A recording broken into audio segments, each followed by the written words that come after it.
Hello students, I'm Himani Sharma, your UGC NET educator. In this new YouTube video, we are going to move forward with another Indian poet. She is a female and her name is none other than Toru Dutt. Right? First of all, before we jump into another factual information about her, I would like to tell you that because of the fact that she passed away at a really young age, hence she was known as Indian Keats.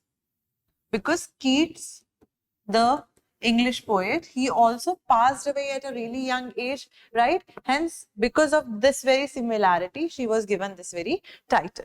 Now, moving forward with the biographical details, the pictures, etc. She was born in the year 1856 in Kolkata, correct? And she passed away in the year 1877. What was the reason of her death? Tuberculosis. Correct? And this is a portrait of Toru Dutt. So you see that she was a woman, she was a female who was writing about myths, legends, etc. And she was inspired by the Indian folktale as well. We'll be talking about those themes, etc., which are seen in her, works, in her poems, especially because she most of the times was writing poems only.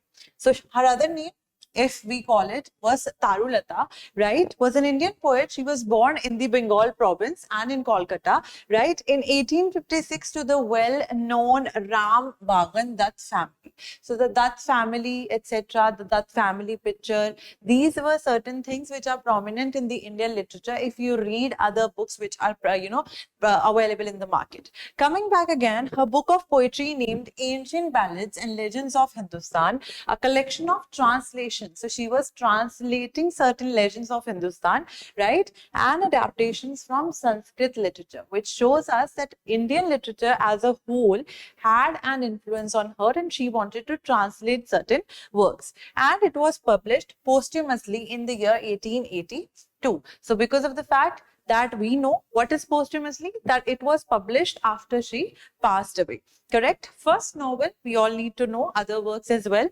Les Journaux de Mademoiselle d'Arvers, right? Which is the diary of Mademoiselle d'Arvers, was written in French. So you see that she was writing in English, she was translating the works, and she was also writing in French, and she also translated certain works from French as well, which is also certain factual information, right? She also started to write another novel, Bianca, or The Young Special Maiden, right? The Young Spanish Maiden, sorry. And this has been asked in the NET examination, that who is the author of Bianca or The Young Spanish Maiden, correct? And it remains incomplete, which means that it is unfinished work of hers. That's what makes it more important, because when we are covering writers, we need to know that which work of theirs, was left unfinished. So her work, Bianca or The Young Spanish Maiden, it was unfinished. What are the themes which are prevalent in Toru Dutt's poetry? The themes of mythology that I was talking about. She writes about history. She focuses on the Sanskrit literature and she tries to translate, adapt it into different languages, especially English, right? Fusion of Indian and Western poetic traditions, because she tries to write in the novel form as well, following the English path. But the themes which we see in her novels, in her poetry, etc., all of them are, or most of them, if we see, they are, basically taken out from the Indian mythology and folktale, etc. Correct? Descriptions of landscapes, flora and fauna can be seen. We'll be reading certain poems of hers, through which it will be clear to us that yes, this is how she used to write poetry. A Sheaf Gleaned in French Fields is her first collection of French poems. As I already was telling you, that she used to translate French poems as well, and she translated these French poems with her deceased sister Aru, right, whose mention we see in the poem Our Casuarina Tree, correct? So these were certain things, and this particular work, the collection which was in French, was translated by the two sisters Toru Dutt and Aru Dutt into English from French, correct? Now comes Sita. Sita is a poem which when we talk about Toru Dutt's perspective, she is trying to show us the perspective of Ramayana through Sita's lens, Sita's eyes, right? A poignant retelling of the Ramayana from Sita's perspective. Through the voice of Sita, she explores themes of love, devotion, and of course the loyalty that she had, the loyalty that Sita had for Lord Ram, correct? She portrays Sita as a complex and resilient character, emphasizing her unwavering loyalty. We talk about Agni Pariksha when we talk about the Ramayana, correct? The poem also delves into societal expectations placed upon women and tries to see that how these can be seen from Mata Sita's perspective and the challenges faced by women in patriarchal societies. So you see that these are also certain things which are really which are really progressive in nature, correct? At that point of time, even when the British people were ruling, she saw these very things and she tried to question them through her poetry. That's use of vivid imagery, because we have talked about, she talks about various kinds of landscapes, flora, fauna. So she uses various types of imagery. Lyrical language helps to evoke empathy and deepen the emotional impact of the poem on the reader. So if you are reading her poem, you are reading it in the correct sense, you are going to get empathetic, you are going to get that emotional thing out of that very poem, correct? So you will feel more connected and resonate with the poetry of Toru Dutt as a whole. So we are going to read Sita. Three happy children in a darkened room. What do they gaze with wide open eyes? A dense, dense forest where no sunbeam prides, and in its center a cleared spot. There bloom gigantic flowers on creepers that embrace the tall trees which are there in a quiet, lucid lake. The white swans glide there. Whirring from the brake which is there, the peacock springs, their herds of wild deer race. So they are showing us that what is the imagery? So you see that the gigantic flowers, the tall tree, the white swans, peacock springs, the way she is describing these very things make us feel that yes, we can see those very things while we are reading a piece of poetry, correct? Their patches gleam with yellow weaving grain. Their blue smoke from strange altars rises light. There dwells in peace the poet anchorite. But who is this fair lady? Not in vain. She weeps, for lo, at every tear she sheds, tears from three pairs of young eyes fall amain, and bowed in sorrow are three young heads. It's an old story, and the lay which has evoked sad Sita from the past is by a mother son. It is hushed at last and melts the picture from their sight away, which we can see, which we can get evoked through her poetry. Yet shall they dream of it until the day. When shall those children by their mother's side gather me as erst as eventide? So the three pair of eyes that she, in the poetry we see is of, this is the interpretation, right? Sita, love and Kush, correct? So these are certain things. Then we have another poetry of hers, another poem that is known as our Casuarina Tree. This poem reflects Dutt's longing for her childhood home, and of course, because of the fact that her, sister Aru passed away, memory associated with the beloved Casuarina tree under which these people, these children, these siblings used to play together. Nostalgic exploration of the interconnection between nature and time and personal identity, that you feel the loss which is there when someone dies, of course, and when they are no more there to feel the same thing which they used to after a certain point of time. Through the imagery of the trees, branches, leaves and birds, that captures the passage of time and the transient nature of life, that it is ongoing regardless of anything. The poem also serves as a metaphor for the loss of innocence and the bittersweet longing for the past, that yes, how innocent and naive we all siblings were, that we used to play under the Casuarina tree, we used to run around it, etc. The giant in the garden stood, these are certain lines, with trunks and boughs extended wide, and listened to the whispering tide. Correct? So we are going to see that these lines are there. Her skillful use of sensory details, the imagery that we time and again have talked about, the metaphorical language, which is referring to one way or the other, metaphors we all know, enhances the evocative nature of the poem, which means that it evokes the empathy of the reader, whosoever is reading it. So we're going to read it, right?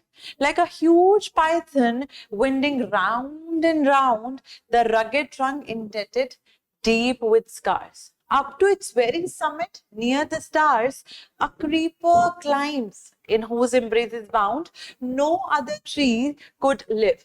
But gallantly the giant wears the scarf, and flowers are hung.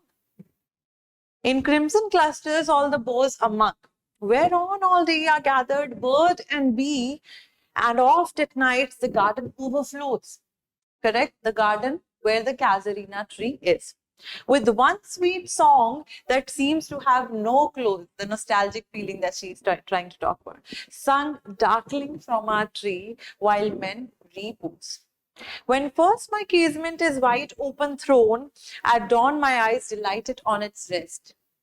Sometimes and most in winter, on its crest a grey baboon sits statue-like alone, watching the sunrise while on lower boughs his puny offspring leap about and play.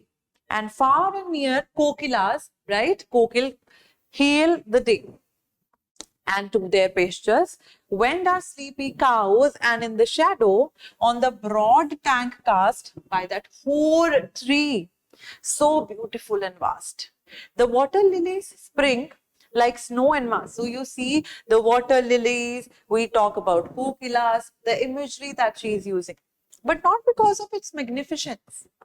There is the Casuarina through my soul, beneath it we have played.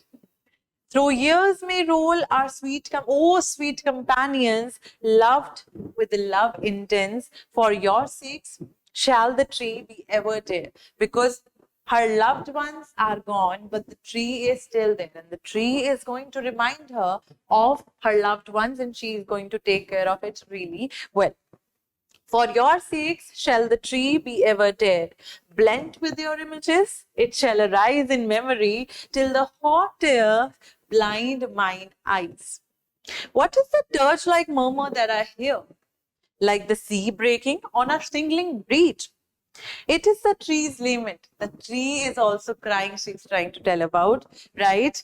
An airy speech that haply to the unknown land may reach. So you see the imagery that we talked about, the nostalgia that she has and how she wants to be near that very Casuarina tree, because it was the one under which she and her siblings played. Correct? Then we have another poem, The Lotus, which is symbolically rich poem that explores themes of spiritual enlightenment and the quest for transcendence, which we talk about if we talk about in Buddhist sense or Hinduism, moksha or salvation prapt karna. Correct? That uses the lotus as a significant symbol in Indian culture to convey the journey of the soul towards awakening. That how from the keychad, right, it blooms into something. So the spiritual awakening, she is symbolizing it through this very image. Correct? Juxtaposes the beauty and purity of the lotus with the murky waters from which it emerges, as I already told you, symbolizing the triumph of the divine over the worldly. The materialistic things, unke upar hamesha divine की जीत होने की बात करी गई है, right? That imagery and symbolism create a sense of ethereal beauty and elevate the poem to a metaphysical realm. Correct? So this is the poetry where she has used lotus as such a strong symbol put together. So we are going to read the poem as well to have an understanding, because lines कई बार पूछ ली जाती. Love came to Flora asking for a flower. That would of flowers be undisputed queen? The lily and the rose long had been rivals for that high honor. Bards of power had sung their claims. The rose can never tar like a pale lily with her Juno me. But is the lily lovelier? Thus between flower factions rang the strife in Psyche's bar. Give me a flower delicious as the rose and stately as the lily in her pride. So I want a flower like a rose which smells delicious, but I also want a flower which looks like lily which is stately there. But of what color? Rose red. Love first chose, then prayed. No, lily white. Or both provide. And Flora gave the lotus rose red dyed and lily white, the queenliest flower that blooms. So you see the imagery time and again, the way she is dealing with the flora that we have talked about, the flora and fauna, the vegetation which can be seen in her poetry as well through certain images. So, concluding May, her verses encapsulate nature, we talked about that, flora and fauna, human emotions of certain aspects of nostalgia, the loss, the longing that she has for certain thing, the Indian heritage, which we talk about through the use of mythology, correct, and folktale.